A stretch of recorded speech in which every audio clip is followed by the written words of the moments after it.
Shadow Warrior is a first-person shooting game developed by Flying Wild Hog, and is a reboot of the game of the same name from the 90s. It's an enjoyable game overall, despite being utterly repetitive and having very little to do with its predecessor. The story once again features Wang as an ass-kicking Asian badass, as handy with a katana as he is with one-liners. You got the power! And the story and action all feels like a pastiche of kung fu and samurai films. There's a much more detailed story this time around involving ancient gods and demons, though it's still just really a means of getting from point A to B and serves to help set up the next violent encounter. And holy shit is this game violent.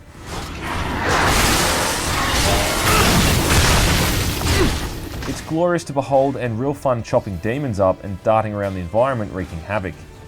I've got to admit that going into playing this game and being a huge fan of the original, that I had very low expectations. Yet I do have to say that I was pleasantly surprised at just how fun the game actually is.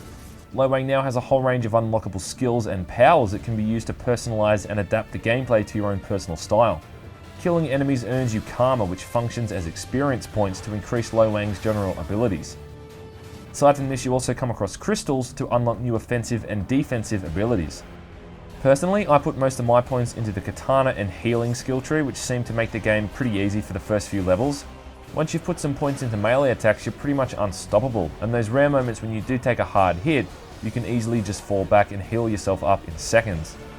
Range weapons are fairly standard, involving machine guns, shotguns, rocket launchers, and can be upgraded from cash found throughout the levels.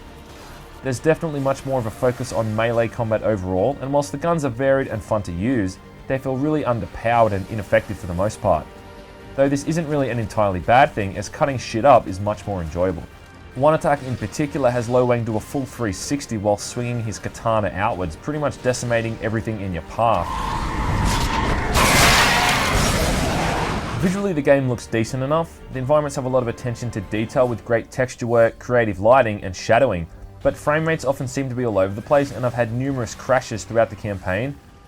Combined with the crappy checkpoint system, it's often forced me to replay areas over and over, which isn't fun.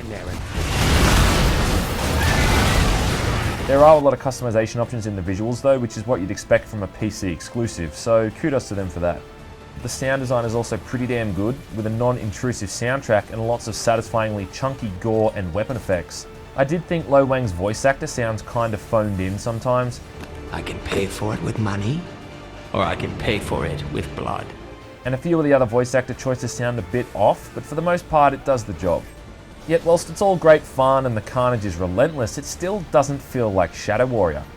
Remember how Wang would take on waves and waves of enemies in arena-like settings? Do you remember searching for randomized cash and ammo in cupboards? Or do you remember getting a score out of 5 when you finished a fight? Yeah, me neither. You don't explore a level for key cards or other items, you just walk from one locked off area to the next, killing a set amount of enemies before a nearby door or control panel magically glows and becomes active, letting you finally proceed onward. It doesn't really help that these areas are full of propane tanks, barrels, and other explosive hazards that get set off if you so much as sneeze near them. Aside from having the same named characters and a few of the same weapons, there's very little in common with the original. Does that make it a bad game? No, not at all, but it does make it a bad reboot. I mean, I wasn't expecting there to be coolies walking around with TNT over their head or giant sumo shooting projectile farts, but I at least thought they would have kept some of the same enemy types. I sure as shit don't remember shooting demons with beaks for faces, or big shaman looking guys with large shields. It tries so hard to sell itself as an old school shooter with med packs, hip firing and that kind of thing, but then it still panders to the modern shooting audience with iron sights, an overpowered healing ability and a checkpoint system. I can put up with most of this shit, but the thing I can't fucking stand is how developers seem to think that old school just means throwing as many bad guys as possible at you. It's supposed to be hardcore, I get that, but Shadow Warrior's original appeal to me personally came from the fact that the game was brutally difficult, but never really to the point of flat out cheapness. The enemies were put into the levels in a specific way, they weren't just put in willy-nilly. The reboot, on the other hand, is a few chapters late in the game where they just throw dozens of enemies at you over and over again. It becomes extremely predictable and even more annoying. There's no sense of thought in it at all, and it's just blatant artificial difficulty. These aren't major problems with the game really, but the frequency in which these little annoyances occur is what stops Shadow Warrior from being a truly enjoyable experience overall. If it had have just been its own standalone game, then it would have been another story, but using the Shadow Warrior title, then removing the majority of the elements that made the original game so memorable is just stupid. Throwing in a couple of Easter eggs in lieu of changing everything doesn't really cut it either. This game is ultimately what happens when developers can't decide what audience they're making their game for.